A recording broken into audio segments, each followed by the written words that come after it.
Let the record note that in terms of foreign influence and the sale of foreign influence through the president's coins, she absolutely refuses to respond and instead turns to a whole list of different topics. I think it's important for the leader of the Justice Department of the United States to be very concerned about foreign influence, and I encourage you to take on that topic and not consider it an offense that those of us who are concerned here, Democrats and Republicans, want Americans to make American decisions, not foreign influence being bought through crypto coins. The President of the United States invites hundreds of wealthy investors to a private dinner, not because they donated to a campaign, not because they are longtime allies, but because they bought into his personal cryptocurrency.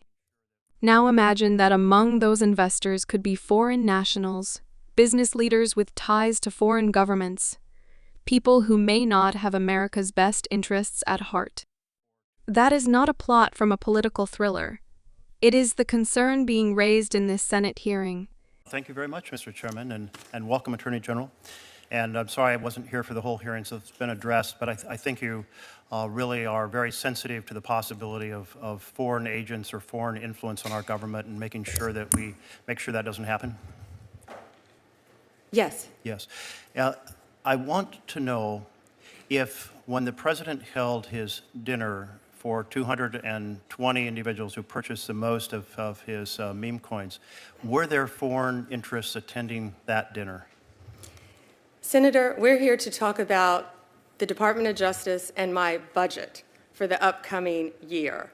I would think that you would want to talk about the leader of the Sinaloa cartel who was living in Oregon, one of the top leaders. I would think that that's what you would want to talk about with me. When we captured him, he had $3 million cash in his home. Attorney General, I know that you avoided the same question on the House side, but what we know is that many folks who attended this dinner were buying those coins because they wanted to influence U.S. policy. We had Mr. Javier Selgas, the head of Freight Technology, Inc., who said, I bought $2 million of these coins. I plan to buy $20 million because I want a favor from the President to change the policy regarding freight from Mexico to the United States. This solicitation of investments in his personal product, his meme coin, led to many people who were coming from foreign countries attending that dinner. Don't you think the American people have a right to know? And you said yourself you're very concerned about foreign influence on our government. Senator, it is wildly offensive that you would accuse President Trump of not protecting American interests in our country when he is the president that has shut down our borders, unlike Joe Biden. President Trump has done everything to make America safe, and you asked me the question, and keep America safe. Do you and know you're trying to play a gotcha question at a budget hearing when you have murders left and right in your state, violent crimes, and we are doing everything we can to help your liberal state, whether you're liberal or not. We're going to do everything we can to help the citizens of your state, and you're trying to avoid that because you're trying to play a gotcha question with the President of the United States, and it's not going to work. We're here to talk about our budget for public safety. I do believe that as the leader of the Department of Justice, you should be concerned about foreign influence. There was obviously a lot of foreign influence and individuals who said they were there for that reason. And so will you appoint a special investigator to make sure that that foreign influence does not affect the policies of the United States of America? I'm not going to tell you what I will or will not do, other than I will do everything to keep the people of your state safe, even though you don't want to talk about anything to do with your state because of the crime in your state. You also voted no on the Laken-Riley Act. We are doing everything we can to protect the citizens of this country. You also said that President Trump encouraged protest. It was the opposite. He's done everything he can to keep us safe, and he will continue to, as well as the Department of Justice. It speaks volumes that you won't answer the question about transparency when the President is asking people to invest in his company and his products, and that foreigners are attending these events. I think transparency would be appropriate. Are you going to recommend any ethics guidelines to make sure that foreign influence does not find its way in through the doors of the White House? How do you characterize foreigners, the illegal aliens that have flowed into our country? Is that who you're talking about? You don't want to talk about them. You don't want to talk about the crime that has gone rampant throughout this country and your state. Well, you know, these hearings are a chance for us to ask questions, and I assure you I'm engaged in national security in many, many ways. But this also I am concerned about. And let me turn to a different piece of the puzzle, because the president also has another cryptocurrency called USD1. It is a stable coin. There was a request by UAE to produce AI chips that would go to UAE. The National Security Advisor of UAE is also the CEO of MGX. So after that request for those chips occurred, MGX then said, we will buy 2 billion with a B, of the president's coins. And then the president went to the Middle East and said, we will get you those AI chips. Does this sequence of events in which a foreign government asked for a big favor, and we had previously banned these chips to UAE because of the national security concerns, then they buy $2 billion of the president's coins, and then the president goes to the Middle East and says, we will provide those chips? Does that sequence of events concern you about foreign influence on the United States of America? The foreign influence on America that I would be concerned about if I were you was the Mexican national that resided in Oregon, who we just arrested, who had 384 pounds of methamphetamine. The foreign individual who I would be concerned about if I were a senator from Oregon is the Honduran drug trafficker who was residing in Portland for distributing fentanyl. The foreign national I would be concerned about if I was a Portland senator, an Oregon senator, is a Mexican national leader of a drug trafficking ring. Another one, fentanyl, firearms, fatal overdoses, all in your state. You have made your point. 57,700 fentanyl pills and stolen firearms in Oregon. That's what we should work together on, not gotcha questions during a budget hearing. Let me recognize Senator Merkley. Thank you very much, Mr. Chairman. The Attorney General certainly has made the point that she's very concerned about issues that I'm concerned about as well regarding the security of this country.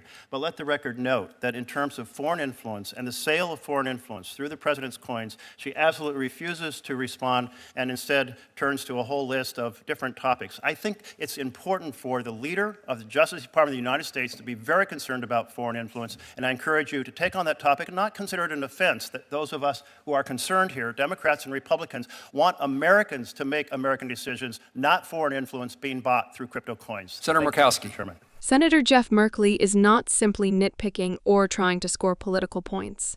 He is pressing on an issue that cuts to the core of democratic integrity: who gets access to power and on what terms. If foreign actors can buy into a president's personal coin and then sit down at dinner with him, the risk is obvious.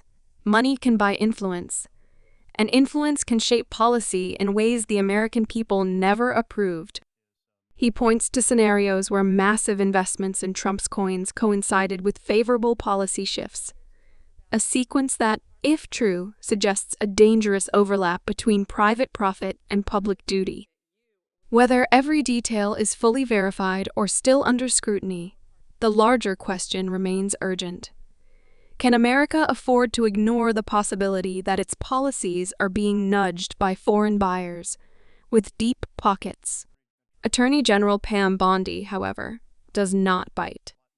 Instead of engaging directly with the substance of Merkley's concern, she pivots to crime, drugs, fentanyl, and violence in Oregon.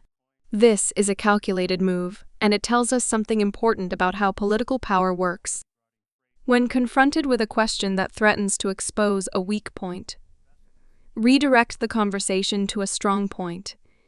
In this case, law and order. Bondi's choice of emphasis also signals something else: that defending the president's political brand takes precedence over acknowledging the possibility of conflicts of interest. To her, Merkley's questions are not about transparency. They are partisan distractions. But what this reveals is a deeper clash, one about which narrative will define the moment. Merkley is asking Americans to imagine the danger of a president's personal financial interests becoming a gateway for foreign influence. Bondi is asking Americans to focus instead on visible threats, the drugs and violence in their neighborhoods. Both issues are real, but by shifting the frame, the original question of who was at that dinner and what they wanted from you, CS, policy remains unanswered. This is not just political theater.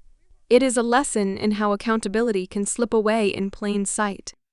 Oversight hearings are designed to put uncomfortable truths on the record, but they often become stages for rehearsed soundbites. Merkley leaves with the image of being the senator who demanded transparency. Bondi leaves with the image of being the Attorney General who defended her president. But the American people leave without clarity. That lack of clarity is not harmless. Trust in government is fragile, and when questions about foreign influence are brushed aside, that trust fractures further. In the digital age, where cryptocurrency can move vast sums across borders anonymously, the danger of covert foreign money shaping U.S. policy is more real than ever. This is not a distant threat. It is a live vulnerability, one that demands more attention, not less. So, what should we take from this moment? First, that transparency is not optional. It is the lifeblood of democracy. Second, that avoidance and redirection, no matter how polished, cannot be allowed to substitute for real answers. And third, that it is not enough for senators to ask tough questions. The public must keep demanding that those questions be answered. Do not accept silence. Do not accept deflection. And do not let the most important questions about money, power, and foreign influence fade into the background. Ask why the Attorney General refused to answer. Ask what the president's investors really wanted. And ask what it means for America if policy can be swayed not by citizens at the ballot box, but by buyers at a private dinner table. Democracy only works if we keep pushing for the truth, and the truth only surfaces when the people refuse to stop asking.